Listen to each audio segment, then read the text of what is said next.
A company has dragged Nigerian pastor Jeremiah Fufeyin of Christ Mercyland Ministry to court over alleged 49 million naira debt. Hello everyone, welcome to Newsport TV. Thank you so much for joining. On today's news, what we are hearing is that the Nigerian popular pastor, in fact we can call him a celebrity pastor, Jeremiah Fufeyin, because he's one pastor who always shows love to celebrities as well. That is, people in the entertainment industry, influencers, actors and actresses, and all of that. He never hesitates to help those people who, especially, are in critical condition and are bogged down by finances to help their situation. It could be health, it could be just financial upliftment, and all of that. A lot of artists has gone to his church, and he gives cash. But yes, not just promises. He shows bills of cash as he hands over to them, and countless of celebrities and other people have been shown on his podcast how generous the man of God is. Now, the news coming in says this popular pastor is actually now involved in an allegation of 49 million naira debt. Let's get into the story. A writ of summons regarding the issue has been filed at the Delta State High Court in Ifurun Judicial Division, Ifurun, headquarters of Uvie local government area of the state, on behalf of the company by its counsel, Matthew O. Omonade. Hybrid Impex Resources Limited, a Delta State-based company, has dragged Prophet Jeremiah Omoto Fufeyin to court. The company dragged Fufeyin, the founder and general overseer of Christ Mercyland Deliverance Ministry International Incorporated, and his ministry, the registered trustee Christ Mercyland Deliverance Ministry International Incorporated, to court over their alleged refusal to pay an outstanding debt of 49 million naira being owned by the company. A writ of summon has already been said, and the question people have been asking is like, what exactly is going on? What led to this? How did this get started? And what has been done to pay off the debt? And what evidence are tendered? In a statement of claim found in the suit marked EHC 238/2022, the claimant, among other things, averred that sometime in August 2015, the first and second defendants entered into an oral agreement with him and commissioned him to design and construct a church administrative complex for the first defendants. The statement of claim reads: the claimant avers that at the time the claimant got the design for the church administrative complex approved, the second defendant was in Lagos State making plans to travel to Italy for his first crusade abroad. But however, the second defendant prevailed on architect Oniomugare, Alex Immobile, the CEO and managing director of the claimant, on phone, stating his ultimate desire in moving from the defendant's former location at Refinery Road to their current Mercy City permanent site at Ifurun Sapele Road.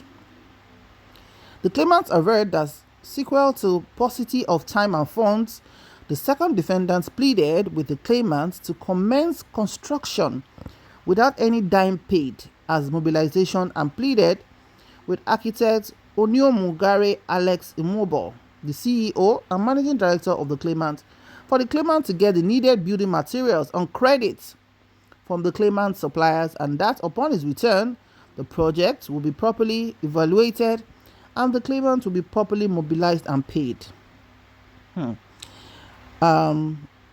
The claimant also said, as a prophet of God who should have had the fear of God and who should be a man of unquestionable character, honesty, righteousness, and integrity, the claimant obtained building materials on credit and expended its personal funds in commencing the foundation of the project in accordance with the job specification.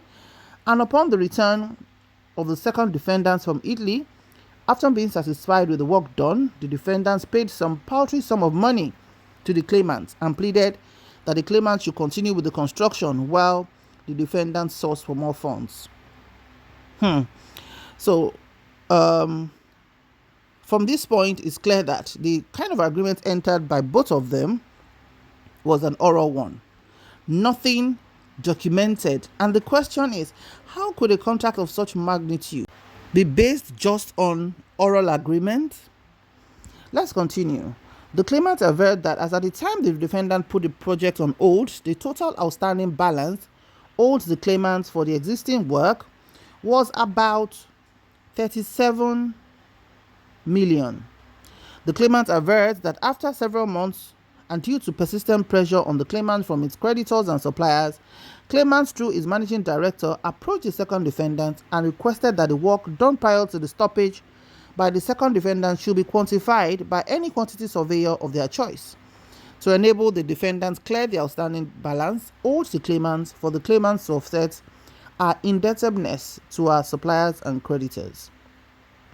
The claimant, however, stated that the total cost of the project was 191 million, while the outstanding balance due to the claimant is 48 million naira.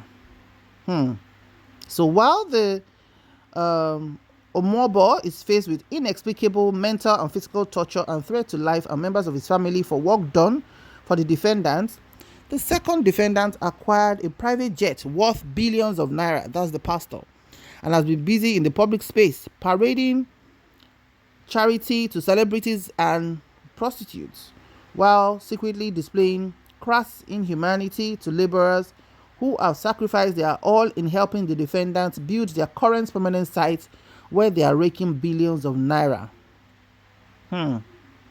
So the claimant is claiming the following: the sum of 49 million naira being the outstanding balance due, and also an order of court directing the defendants to pay the claimant the sum of 10 million naira, representing general damages for breach of contract and the unjust delay and refusal to pay the claimant his monies for the services rendered, which has occasioned grievous financial loss and embarrassment to the claimant.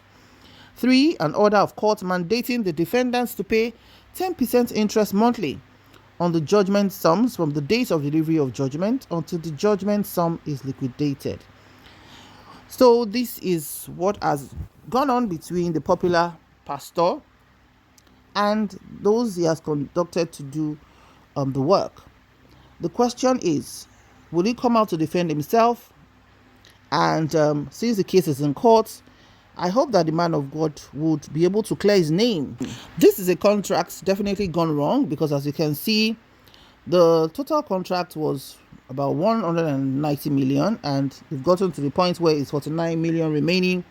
So is it going to pay off his balance, or what do you think? Because when it comes to men of God and religion in Nigeria, people always have the feeling that, no man of God should be spoken about. But the truth of the matter is, when it comes to money, contracts, and all of that, it's honorable to be able to clear one's name and also to state the facts clearly from his own side of the story.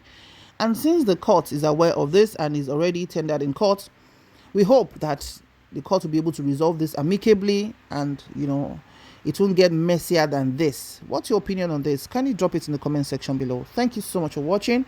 Please stay safe and see you in the next news. Bye for now.